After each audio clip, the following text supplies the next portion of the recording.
Jackie Price, and I am from Harrisonburg, Virginia, which is in the US, and I have Tourette Syndrome.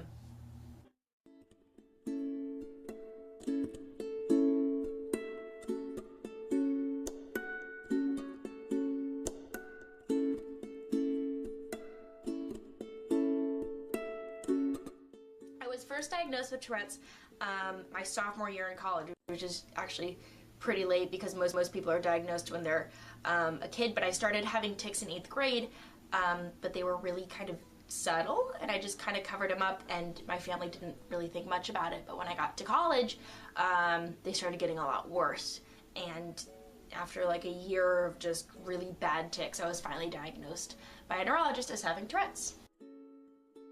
Some of my tics, they change a lot, which makes it interesting. I blink, and I move my neck. I like stretch my neck. I have to stretch my neck.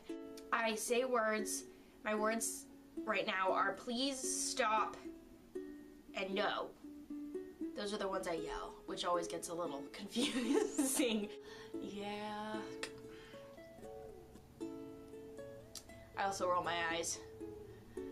It's like your muscles are just seizing up, and you have to release. It's like a really complicated sneeze is kind of what it feels like. It's very unpleasant, and if you try to hold it in, your whole body just feels really, really wrong, and it's the only way you can feel right is to tick. You just kind of let it out. It's really weird. It's hard to, I guess, explain if you've never felt it before.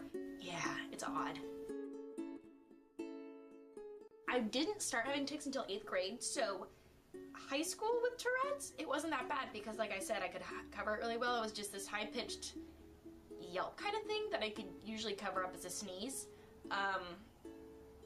Yeah, just like a quick muscle kind of twitch. I don't know, like it was kind of like a cold chill. It was a cold chill and noise that sounded like a sneeze. So most kids just didn't think twice about it, and I could cover it up. So high school with it was not bad at all because I didn't even know I had Tourette's. So.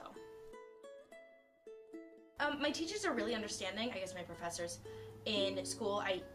This is my first semester where I've actually told them that I have Tourette's, and it's a lot better because they don't ask me where I'm going.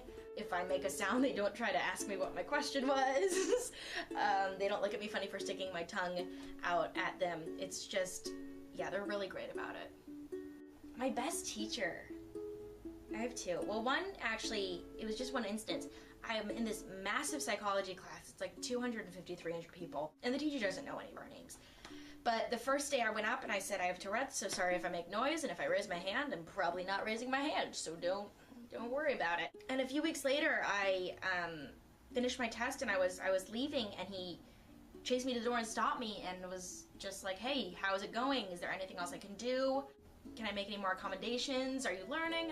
I almost cried a little bit because that's just so sweet for a teacher to care in a class that big. So that was really cool. College is definitely different than high school.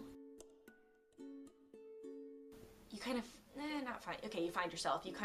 It's your first time on your own, and you figure out who you are and what you want to do and all that stuff.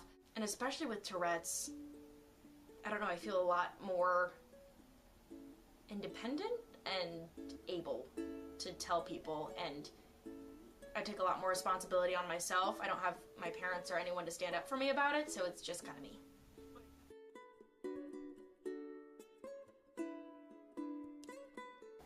I guess it's least difficult now in college when I'm with close friends who know, because I don't think about it. Because your tics get worse when you think about it, and so when you're around people who don't know, you think about how embarrassing it would be to tick, therefore you tick more. It's a very cruel cycle. When I'm with people I'm comfortable with, I don't even realize when I'm ticking, and they don't mention it or anything, and it's just a really good feeling to not have to worry about it. The hardest part of having Tourette's, not having control, I think, is it. You have very little control. It's a very weird feeling to not have control over yourself. And you just kind of live in constant fear. Fear's dramatic. But you're just not sure what embarrassing situation you're gonna be thrown into next.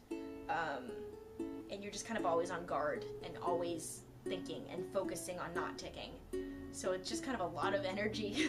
The best part is that people remember you very easily. All of my teachers know my name before everyone else's because I'm Jackie the Tourette's girl. And yeah, you meet people and they find out you have Tourette's, it's something memorable and it makes you different and it kind of gives you an experience that not a lot of people have. Making new friends is fun, kind of, sometimes. I've told people I've had Tourette's before and they think I'm joking, I'm like making fun of Tourette's, and they're like, wow, that's really mean. I'm like, no, I actually have Tourette's. I'm not making fun of it. Advice for someone who's just diagnosed, that's rough. It's not that big a deal. I mean, it's a big deal, but soon it won't be because it'll kind of become a part of you that you won't realize as much. And you'll get used to it and you'll accept it. It's gonna take some time. But it won't be so bad for long. We just have a different set of challenges than some people, and that's fine. It makes us special, makes us quirky, and we deal with it. That's all.